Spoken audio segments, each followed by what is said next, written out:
My dear students and parents, this is Daniel and welcome back to our channel.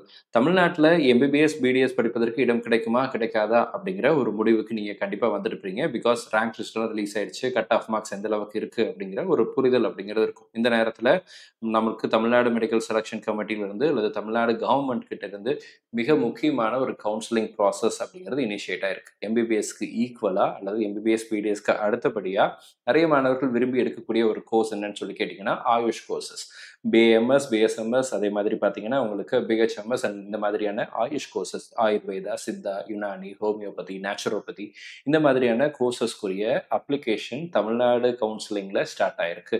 So Tamil Nadu government கோட்டாக்கு, Tamil Nadu management கோட்டாக்கு, தமிழ்நாட்டில் உள்ள கல்லூரிகளில் all India கோட்டாக்குரிய registration அப்படிங்கிறது ஸ்டார்ட் ஆயிருக்கு.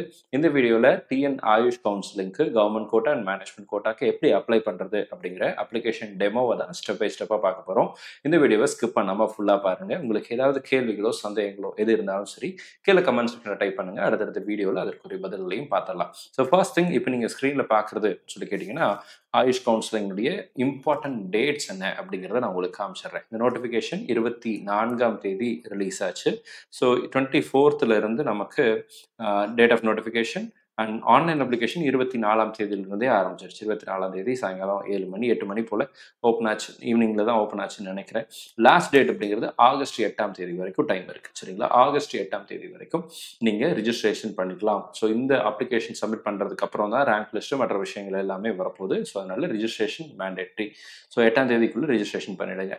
ஸோ இதனுடைய ஃபீஸ் ஸ்ட்ரக்சர் எப்படி சார் இருக்கும் அப்படின்னு சொல்லி நிறைய பேர் கேட்பீங்க இல்லையா? நீங்கள் பிஎஸ்எம்எஸ், சித்தா, ஆயுர்வேதா அண்ட் ஹோமியோபதியாக இருந்துச்சு அப்படின்னா அந்த காலேஜஸில் for fees structure for self financing colleges ஒரு வருஷத்துக்கு 1,25,000 ரூபாய். இதில் டியூஷன் ஃபீஸ் 80,000 ரூபாய், admission fee, special fee, laboratory, computer, internet, other fees எல்லாம் சேர்ந்து ஒட்டுமொத்தமாக 1,25,000 ரூபாய் ஒரு வருஷத்துக்கு ஃபீஸ் ஸ்ட்ரக்சர்னு சொல்லி கவர்மெண்ட் வந்து ஃபிக்ஸ் பண்ணியிருக்கிறாங்க. இது வந்து ஃபீஸ் ஃபிக்ஸேஷன் கமிட்டி ஃபிக்ஸ் பண்ண ஃபீஸ் ஸ்ட்ரக்சர். சரிங்களா? Fees structure. ஸோ இதுதான் இந்த வருஷத்தில் ஒரு வருஷத்துக்குரிய ஃபீஸாக இருக்குது. நம்ம எம்பிபிஎஸ் பிடிஎஸ்க்கு எப்படி ஃபீஸை வந்து ஃபீஸ் ஃபிக்ஸேஷன் கமிட்டி ஃபிக்ஸ் பண்ணுறாங்களோ அதே போல் ஒரு ஆண்டுக்குரிய டியூஷன் ஃபீஸுங்கிறது 1,25,000. இப்போ இதில் ஸ்பெஷல் ரிசர்வேஷன் இருக்கா அப்படின்னு சொல்லி கேட்டிங்கன்னா எஸ், இதில் ஸ்பெஷல் ரிசர்வேஷன் அப்படிங்கிறதுக்கு கவர்மெண்ட் காலேஜஸில் பிஎஸ்எம்எஸ்ல ஒரு சீட் இருக்குது, எக்ஸ் சர்வீஸ் மேனுக்கு கோட்டா இருக்குது அண்ட் ஸ்போர்ட்ஸ் கோட்டாக்கு இருக்குது. இங்கேயும் பிடபிள்யூடி கேட்டகரி இருக்குது. பிடபிள்யூடியில் பார்த்தீங்கன்னா பிஎஸ்எம்எஸ்ல 8 சீட் இருக்குது, பிஎம்எஸ்ல 3 சீட் இருக்குது, பியூஎம்எஸ்ல யுனானியில் பார்த்தீங்கன்னா 3 சீட் இருக்குது, பிஹெச்எம்எஸ்ல 3 சீட் இருக்குது. சரிங்களா?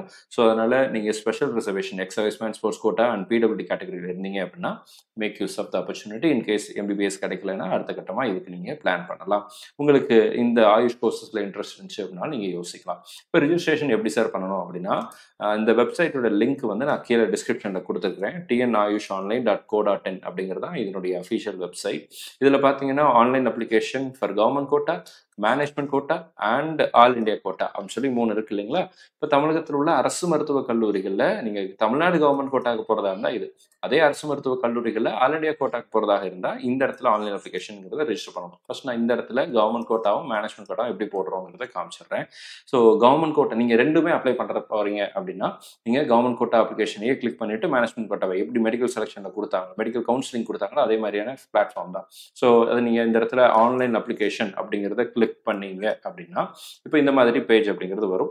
இதில் இந்த இடத்துல click here for new registration அப்படின்னு இருக்கும். என்னுடைய வீடியோ உங்களுக்கு மறைச்சிருக்கலாம். இந்த இடத்துல click here for new registration இருக்கும். அதை கிளிக் பண்ணுங்க. மேலே டிக்ளரேஷன் டிக் கொடுத்துட்டு கண்டினியூ கொடுத்துட்டீங்கன்னா இந்த மாதிரியான பேஜ் அப்படிங்கிறது ஓப்பன் ஆயிரும். இதில் உங்களுடைய குவாலிஃபைங் எக்ஸாமினேஷன் +2 HSCங்கிறது கொடுத்துக்கோங்க. அடுத்ததாக குவாலிஃபைங் இயர் எந்த வருஷம், +1 பாஸ் பண்ணீங்களா, மொபைல் நம்பர் கொடுத்துக்கோங்க, இமெயில் ஐடி கொடுத்துக்கோங்க, உங்களுடைய பாஸ்வேர்டு ஒரு capital letter, small letter and special character நம்பர்லாம் வச்சு பாஸ்வேர்டை செட் பண்ணிடுங்க. நேம் வந்து 12th மார்க் ஷீட்டில் எப்படி இருக்கோ அதேபடி கொடுத்துருங்க. டேட் ஆஃப் பர்த் செலக்ட் பண்ணிக்கோங்க. 12th ஈக்குவலன்ட் ரெஜிஸ்டர் நம்பரை நீங்கள் செலக்ட் பண்ணிவிடுங்க. கொடுத்துட்டு சப்மிட் கொடுத்துட்டீங்க அப்படின்னா ஓடிபி நீங்கள் கொடுத்த மொபைல் நம்பருக்கு வரும். அந்த ஓடிபி கொடுத்துட்டு சப்மிட் கொடுத்துட்டீங்க அப்படின்னா ரெஜிஸ்ட்ரேஷன் ஓவர் ஆகிடும். இனிஷியல் ரெஜிஸ்ட்ரேஷன் யூசர் ப்ரொஃபைலை கிரியேட் பண்ணிட்டீங்க. இப்போ அதே யூசர் ஐடி அண்ட் பாஸ்வேர்டு கொடுத்து லாகின் பண்ணிங்கன்னா நமக்கு வந்து நமக்கு பாருங்கள் கிட்டத்தட்ட ஒரு 6 ஸ்டேஜ் இருக்குது. சரிங்களா? 6 ஸ்டேஜஸ் இருக்குது. ஃபர்ஸ்ட் ஸ்டேஜ் வந்து பர்சனல் இன்ஃபர்மேஷன். இங்கே ஸ்டூடெண்ட்டோட நேம், அப்புறம் ஃபாதர் நேம், மதர் நேம், அப்புறம் பார்க்குறோம். நேஷனாலிட்டி, ரிலீஜன், கம்யூனிட்டி, ஜெண்டர் இந்த மாதிரி நிறைய விஷயங்களை கேட்டிருப்பாங்க. உங்களுடைய ஆதார் கார்டு நம்பரையும் கேட்டிருக்கிறாங்க. அதையும் கரெக்டாக ஃபில் பண்ணிடுங்க. அடுத்ததா கம்யூனிகேஷன் அட்ரஸ், சரிங்களா? உங்களுடைய ப்ரெசன்ட் அட்ரஸும் பெர்மனன்ட் அட்ரஸும் கேட்டிருக்காங்க. ரெண்டும் ஒன்றா இருந்துச்சுன்னா ப்ரெசன்ட் அட்ரஸ், கம்யூனிகேஷன் அட்ரஸ் எல்லாத்தையும் ஃபில் பண்ணிட்டு இந்த இடத்துல டிக் மார்க் கொடுத்தீங்க அப்படின்னா அதே காப்பி இங்கே வந்துடும். ஈஸியாக சேவ் பண்ணிடலாம். அடுத்ததா ஸ்பெஷல் ரிசர்வேஷன் இன்ஃபர்மேஷன். நீங்கள் வந்து ஸ்போர்ட்ஸ் கோட்டாவா, எக்ஸ் சர்வீஸ்மேனா, பிடபிள்யூடியா, அல்லனா உங்களுக்கு வந்து டிஃபிஷியன் ஸ்டேட் ஆர் யூனியன் டெரிட்டரிஸ் அப்படிங்கிறதெல்லாம் கொடுத்துருக்காங்க. இதெல்லாம் கரெக்டாக உங்களுக்கு அப்ளிகபிளாக இருக்கோ அதெல்லாம் நீங்கள் எஸ் ஆர் நோ கொடுத்துருங்க. சேவ் அண்ட் ப்ரொசீட் கொடுத்தீங்கன்னா நெக்ஸ்ட் ஸ்டேஜுக்கு போயிடும். School of study information. இதில் நீங்கள் 6th to 12th வரைக்கும் தமிழ்நாட்டில் படிச்சிருக்கீங்களா அப்படின்னு சொல்லி கேட்டிருப்பாங்க. எஸ்னா எஸ் கொடுத்துருங்க, நோனா நோ கொடுத்துருங்க, சரிங்களா? ஸோ இங்கே எஸ் கொடுத்துட்டீங்க அப்படின்னா உங்களுக்கு வந்து இப்போ ஒரே ஸ்கூலில் படிச்சிருந்தீங்க அப்படின்னா ஓகே. இப்போ ஆர்டி ரைட் டு எஜுகேஷன் ஆக்ட்ல படிச்சிருந்தீங்கன்னா எஸ் கொடுங்க, இல்லைனா நோ கொடுத்துருங்க. கவர்மெண்ட் ஸ்கூல்ல படிச்சிருந்தா எஸ் கொடுங்க, இல்லைனா நோ கொடுங்க. அடுத்தது year of passing. 6th to 12th வரைக்கும் நீங்க படிச்ச ஸ்கூலினுடைய year of passing, name of the school, school type, district and state select பண்ணணும். வேற நாடுகளில் படிச்சிருந்தீங்க அப்படின்னா அதுக்கும் ஆப்ஷன் அப்படிங்கிறது அவுட் சைடு இந்தியா அல்லது அதர்ஸ் என்ற ஆப்ஷன் அப்படிங்கிறது வந்துடுது. டிஸ்ட்ரிக்ட்டும் அதர்ஸ்னு வந்துடும். தமிழ்நாட்டிலேயே படிச்சவங்களா இருந்தால் கரெக்டாக டிஸ்ட்ரிக்ட் செலக்ட் பண்ணிட்டீங்கன்னா ஸ்டேட் தமிழ்நாடு அப்படின்னு வந்துடும். 6th ஒரே ஸ்கூல், 6th to 12th வரைக்கும் ஒரே ஸ்கூல் அப்படின்னா 6th டேட்டா மட்டும் என்டர் பண்ணிட்டு அப்ளை 6 to all அப்படின்னு கொடுத்துட்டீங்கன்னா எல்லாமே ஒரே இதில் ஃபீல்டெல்லாம் வந்துடும். நீங்கள் வந்து எல்லாத்துக்கும் தனித்தனியாக பண்ணணுங்கிற நீட் இருக்காது. ஸ்கூல் டைப்பில் பார்த்தீங்க அப்படின்னா நீங்கள் சிபிஎஸ்சி ஸ்கூலில் படிச்சிங்கன்னா சிபிஎஸ்சி செலக்ட் பண்ணிக்கோங்க. அல்லது நீங்கள் வந்து ப்ரைவேட் ஸ்கூலில் படிச்சிருக்கீங்க அப்படின்னா செல்ஃப் ஃபினான்ஸ் மெட்ரிக் அப்படிங்கிறத செலக்ட் பண்ணிக்கோங்க. இல்லை நான் வந்து வேறு ஸ்டேட்டில் உள்ள ஸ்டேட் போர்டில் படிச்சிருக்கிறேன் அப்படின்னா இப்போ தமிழ்நாடு தவிர கேரளா, கர்நாடகா, ஆந்திரா இந்த மாதிரி வேறு ஸ்டேட்டில் உள்ள அந்த ஸ்டேட்னுடைய ஸ்டேட் போர்டு நான் படிச்சிருந்தேன் அப்படின்னா அதை ஸ்டேட் போர்டு கொடுங்க. அல்லது வேற போர்டில் படிச்சிருக்கீங்க, சிபிஎஸ்சி, ஐசிஎஸ்சி இந்த மாதிரி போர்டு இருந்துச்சுன்னா அது எல்லாமே இந்த ஸ்க்ராலிங்கில் இருக்கு. நீங்கள் அதை கரெக்டாக செலக்ட் பண்ணிக்கலாம். ஐஎஸ்சி எல்லாமே இருக்கு, செலக்ட் பண்ணிடலாம். அடுத்ததா 4th ஸ்டேஜுக்கு போயிருக்கிறோம், 3rd ஸ்டேஜுக்கு போயிருக்கிறோம், அகாடமிக் இன்ஃபர்மேஷன்.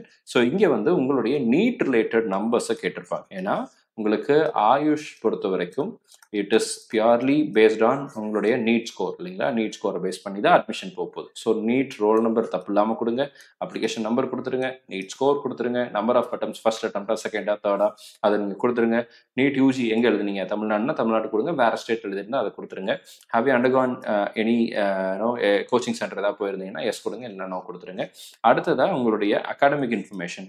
இங்கே வந்து உங்களுடைய 12th ரிலேட்டடான விஷயங்களை கேட்டிருப்பாங்க. அதனுடைய ஒரு ஸ்டேட் போர்டாக இருந்தால் அங்கே சர்டிஃபிகேட்லேயே குரூப் கோட் அப்படிங்கிறது இருக்கும். சிபிஎஸ்சியாக இருந்துச்சுன்னா அதுக்கும் டிஃபால்ட்டாக அங்கே வந்துடும், சரிங்களா? ஸோ நீங்கள் அதை வந்து மாற்ற வேண்டிய அவசியம் அப்படிங்கிறது இருக்காது. இங்கே உங்களுடைய ரிஜிஸ்டர் நம்பர் ஆட்டோமேட்டிக்காக வந்துடும்.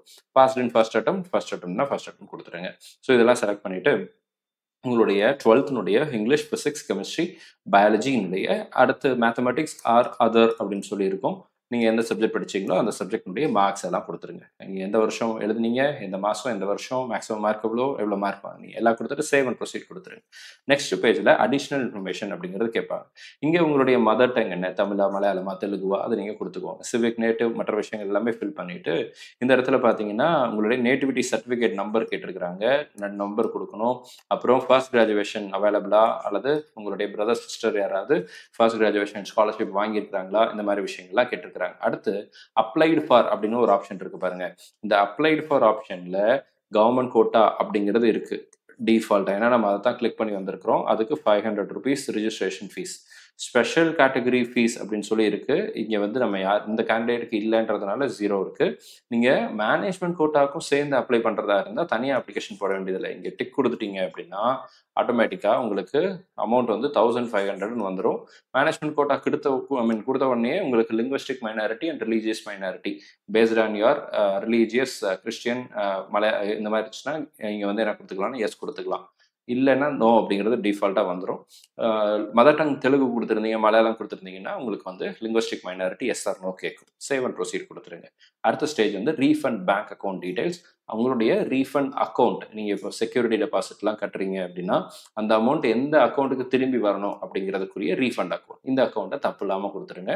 இங்கே ஒரு ஓடிபி கேட்கும், ஜென்ரேட் ஓடிபி கொடுத்துட்டு ஓடிபி வந்ததுக்கப்புறம் ஓடிபி கொடுத்துட்டு சேவ் அண்ட் ப்ரொசீட் கொடுத்துட்டீங்கன்னா நெக்ஸ்ட் ஸ்டேஜில் டாக்குமெண்ட்ஸ் அப்லோடுக்கு வந்துடுவோம். ஃபோட்டோ நீங்கள் அப்லோட் பண்ணணும். ஃபோட்டோ பொறுத்த வரைக்கும் உங்களுக்கு 50 KBயிலிருந்து 100 KB வரைக்கும் இருக்கலாம் அப்படின்னு சொல்லியிருக்கிறாங்க. ஸோ இதை நீங்கள் பார்த்துக்கோங்க. சிக்னேச்சர் அப்லோட் பண்ணணும். 10th mark sheet, 12th mark sheet, 11th இருந்துச்சுன்னா 11th. அடுத்ததாக பார்த்தீங்கன்னா நீட்டினுடைய ஸ்கோர் கார்டு, உங்களுடைய ஆதார் கார்டு, கேண்டிடேட்டுடைய birth certificate, nativity certificate, bonafide certificate 6th வரைக்கும், அதே மாதிரி உங்களுக்கு பேரண்டோட ஆதார் கார்டோ ரேஷன் கார்டோ ஏதாவது ஒரு டாக்குமெண்ட், ப்ளஸ் வந்து religious linguistic minority certificate yes கொடுத்துருந்தீங்கன்னா இது கேட்கும். அடுத்ததாக உங்களுக்கு front page of bank passbook or cancelled cheque leaf. இது ஆல் இண்டியா கோட்டாவை பார்த்து இம்ப்ளிமெண்ட் பண்ணியிருக்காங்கன்னு நினைக்கிறேன். நல்ல ஒரு இனிஷியேட்டிவ். ஸோ இந்த இடத்துல உங்களுடைய check leaf, cancel check leaf அல்லது வந்து பேங்க்னுடைய ஃப்ரண்ட் பாஸ்புக்னுடைய ஃப்ரண்ட் பேஜை நீங்கள் என்ன பண்ணணும்னா அப்லோட் பண்ணணும். அடுத்ததாக கோர்ட் ஆர்டர்ஸ் ஏதாவது இருந்துச்சுன்னா, அடிஷ்னல் டாக்குமெண்ட்ஸ் ஏதாவது இருந்துச்சுன்னா செலக்ட் பண்ணிவிட்டு எல்லாத்தையும் அப்லோட் பண்ணிவிட்டு நெக்ஸ்ட் கொடுத்துட்டீங்கன்னா அவ்வளோதான், கடைசி ஸ்டேஜுக்கு போயிடும், ப்ரிவ்யூ பேஜ். இந்த ப்ரிவ்யூ பேஜில் உங்களுடைய டாக்குமெண்ட்ஸ் எல்லாம் 10th mark sheet, 12th mark sheet, TC, admit, நீங்கள் எதெல்லாம் அப்லோட் பண்ணீங்களோ அதெல்லாம் டேப் எல்லாம் இங்கே இருக்கும்.